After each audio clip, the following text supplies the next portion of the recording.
So in this video, I'm going to tell you guys about the three-legged stool of fitness. So I like to picture fitness as a three-legged stool with the three legs being different variables and the seat being your goal, whether that's building muscle, losing fat, gaining strength, or just general health. So with that in mind, let's break it down a little. The first leg or factor is going to be your training, whether that's weight training or calisthenics or cardio, whatever. And what makes up that leg is going to be variables such as your training volume, intensity, frequency, periodization, exercise selection, basically anything to do with your actual physical training. The second leg is going to be your nutrition and somewhat of your supplementation, basically anything that you're taking in. So some things that are going to make up this leg are going to be your daily calorie intake, your macronutrients such as protein, carbohydrates, and fats, hydration, micronutrients like vitamins and minerals, your dietary supplements such as creatine, macronutrient ratios, all that sort of stuff. The third leg is about recovery. Your body needs time to heal and recover from the stress and damage that it's put through during training. So what predominantly makes up this leg is going to be your sleep. So the more sleep, the better, essentially. But some other examples of recovery methods can be such as ice baths, active recovery, stretching, and massages. So your goal is going to be kept up by all three of these legs. They work together, they complement each other in this sort of symbiotic relationship.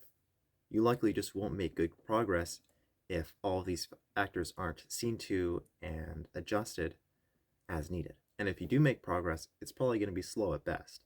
That's why you see people at the gym that have been going there for years, but it seems like they don't actually make any notable progress.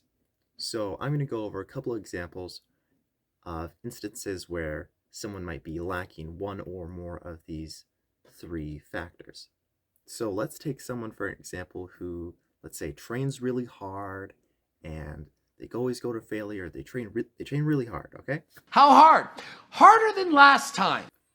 But they only get maybe 4 to 6 hours of sleep every night, and their diet is really not that good.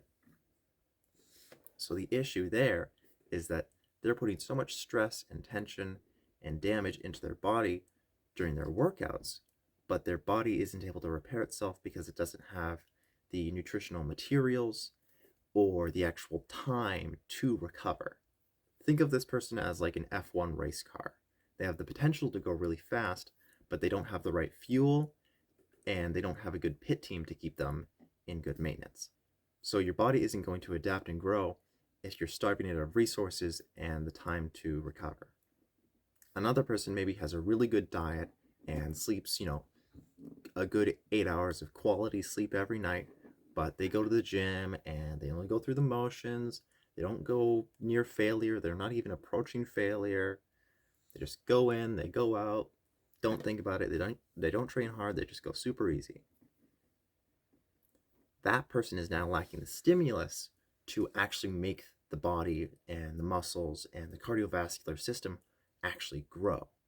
You need to put the body through stress. You need to have tension on the muscle and strain on the muscle for it to want to grow.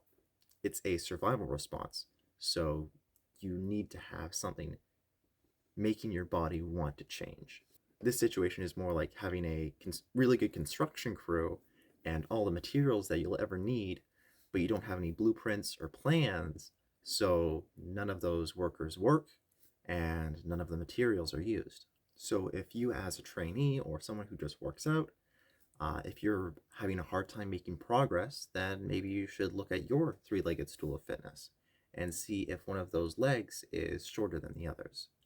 Whether you're not getting enough sleep, or you're not eating enough calories, or not getting enough protein, or you're not training hard enough, or you're maybe training too hard. There's all these different factors and they all have to harmonize to be able to get the results that you want. And so you have to figure that out and decide, okay, do I need to get more sleep tonight? Do I need to eat more food? Do I need to increase my intake of protein, or increase my intake of fruits and vegetables, or carbohydrates. Maybe I need to take an ice bath every once in a while. Have you ever had a dream that you want? Like once a week. But yeah, that about does it for this video. I'm probably going to bring up the three-legged stool of fitness a bit in the future, just as something to go back on and use as an example. So yeah, if you like the video, leave a like, and if you want to, subscribe, and that's about it. All right, see ya.